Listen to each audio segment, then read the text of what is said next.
честь года педагога и наставника я хочу рассказать о моем главном наставнике и любимом учителе.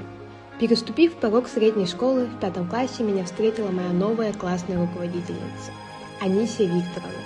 Она сразу показалась мне очень доброй и располагающей. Тогда я еще не подозревала о том, как сильно знакомство с ней отразится на мне.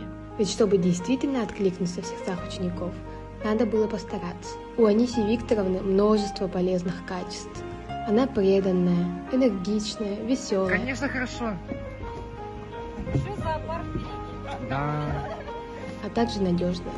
Именно это притягивает к ней людей.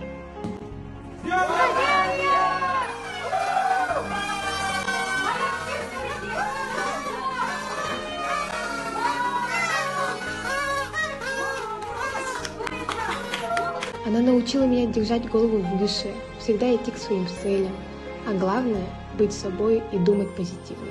Роль учителя в жизни общества переоценить нельзя.